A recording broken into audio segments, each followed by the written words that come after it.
প্রধান উপদেষ্টার আমন্ত্রণে আমরা বাংলাদেশ জাতীয়তাবাদী দলের পক্ষ থেকে এখানে আমি সহ জাতীয় স্থায়ী কমিটি আমরা 5 জন মোট 6 জন সদস্য উপস্থিত ছিলাম। এখানে আমরা প্রায় 1 ঘন্টা আলোচনা করেছি।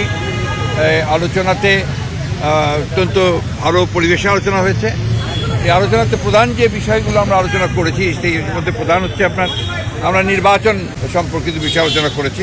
নির্বাচনের সংস্কার বিভাগ কমিশন এবং আপনার নির্বাচন ব্যবস্থার সংস্কার সব কিছুগুলোই আমরা তুলে ধরেছি এবং আমাদের যে মতামত সেটা আমরা দিয়ে এসেছি। আমরা বলেছি যে নির্বাচন কমিশনার নিয়োগ আইন স্থগিত করে প্রধান রাজনৈতিক দলসমূহ ঐক্যমতের ভিত্তিতে অনতিবিলম্বে নির্বাচন কমিশন গঠন এবং আমরা একটা রোড ম্যাপ দিতে বলি। নির্বাচন কমিশন কবে নির্বাচন হবে সে আমরা একটা রোড ম্যাপ দিতে বলি। আমরা এনআইডি কার্ড যেটা আপনার স্বরাষ্ট্র মন্ত্রণালয়ে স্থানান্তর করার কথা আইন করা হয়েছিল সেটাকে অর্ডিন্যান্স জারির মাধ্যমে বাতিল করতে বলেছি।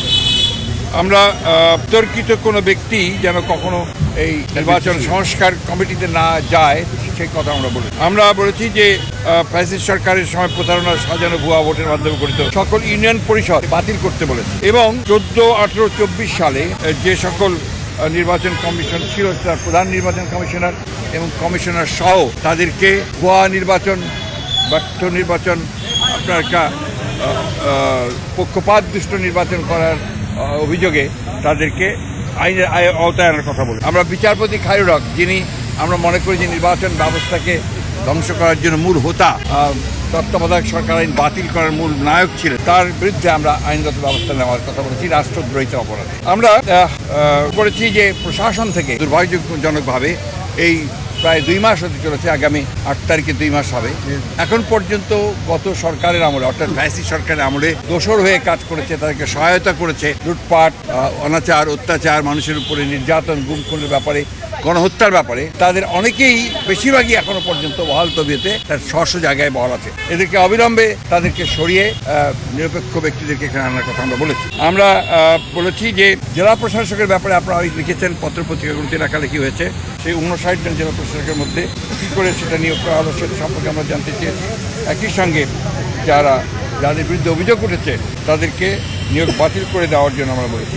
আমরা নতুন ফিটলিস্ট করার কথা বলেছি যোগ্য ব্যক্তির। আমরা চুক্তিভিত্তিক কিছু নিয়োগ বাতিল করার জন্য আমরা প্রস্তাব। আমরা বিশেষ করে অন্তর্বর্তী সরকারের মধ্যেও 2-1 জন আছেন যারা অন্তর্বর্তী সরকার এবং আপনার যে গণঅভ্যুত্থানের বিপ্লবের যে মূল স্পিরিট সেটাকে ব্যাহত করছে, তাদেরকে স্মরণের কথা বলে এসেছি। আমরা যারা পদোন্নতি বঞ্চিত হয়েছে সরকারি কর্মকর্তা 15 বছর ধরে, তাদেরকে ভূতাপেক্ষ পদোন্নতি নিশ্চিত করার কথা আমরা বলে এসেছি। এই ছিল আমাদের মোটামুটি বক্তব্য পয়েন্ট ভিত্তিক। এবং আপনার বিচার বিভাগের ব্যাপারে আমরা খুব পরিষ্কার করে যেটা বলেছি সেটা হচ্ছে যে এই বিচার বিভাগে হাইকোর্ট বিভাগ, যেটা এখন পর্যন্ত কোনো পরিবর্তন হয়নি এবং হাইকোর্ট বিভাগের বেশিরভাগ নিয়োগই ছিল কিন্তু আপনার দলীয় ভিত্তিতে এবং প্রায় 30 জন বিচারককে বহাল তবিয়তে তারা কাজ করছে এখনও।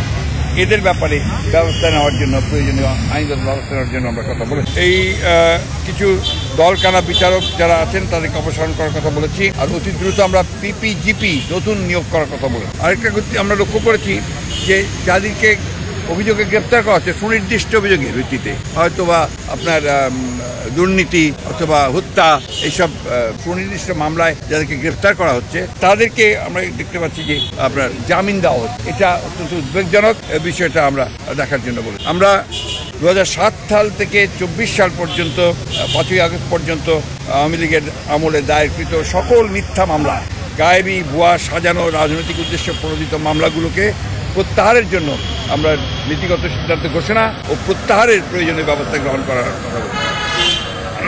কিছু আমলা, কিছু আপনার পুলিশ কর্মকর্তা, কিছু শুনতে পাই কিছু আপনার বিভিন্ন মন্ত্রণালয়ের লোকজনেরা এবং আপনার মন্ত্রীরা তারা দেশ ছেড়ে পালিয়ে যাচ্ছে। কীভাবে পালাচ্ছে, কার সহযোগিতায় পালাচ্ছে, সেই বিষয়গুলো আমরা দেখার জন্য বলি। আর একটা বিষয় আমরা জোর দিয়ে বলেছি যে আজকে পতিত ফ্যাসিবাদী প্রধান শেখ হাসিনা ভারতে থেকে তাকে কেন্দ্র করে তার মাধ্যমে যে সমস্ত ক্যাম্পেইন চলছে, প্রচারণা চলছে, যে অপপ্রচার চলছে, সেই বিষয়গুলো হতে পারছে এই জন্য যে সে ভারতে এই বিষয়টাকে ভারতীয় সরকারের সঙ্গে আলোচনা করার জন্য এবং তাকে ওই অবস্থা থেকে সরিয়ে দেওয়ার জন্য সরকারকে অনুরোধ করেছি। তারা ভারত সরকারের সঙ্গে এটা নিয়ে কথা বলছে।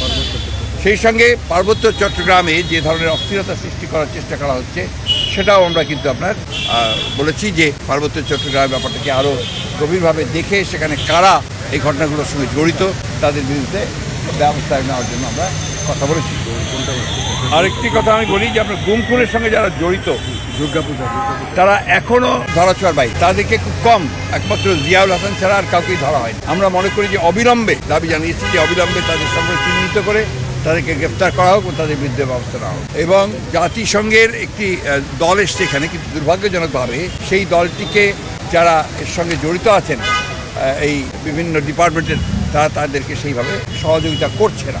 দ্বিতীয়ত হচ্ছে যে আপনার সম্প্রতি দুর্গাপূজাকে কেন্দ্র করে, সহজ উৎসবকে কেন্দ্র করে আপনারা লক্ষ্য করেছেন যে সনাতনের কিছু মানুষ, সবাই না, কিছু মানুষ তারা কিন্তু অত্যন্ত পরিকল্পিতভাবে জনগণেরকে উস্কে দিচ্ছে বাংলাদেশের বিরুদ্ধে। তারা অপপ্রচার চালাচ্ছে একটা যে হিন্দু কমিউনিটির উপরে এখানে অত্যাচার হচ্ছে, নির্যাতন হচ্ছে, এই ধরনের কথাবার্তা তারা বলতে যাচ্ছে, যেটা সর্বৈম এটা মিথ্যা। আমরা সবাই জানে, এটা আপনারা দেখছেন করছে।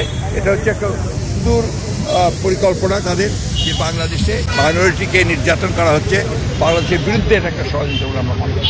এই কথাগুলো আমরা তাদেরকে অত্যন্ত গুরুত্ব সহকারে বিবেচনার জন্য বলেছি, তার বিরুদ্ধে প্রয়োজনীয় ব্যবস্থা গ্রহণ করার জন্য বলেছি।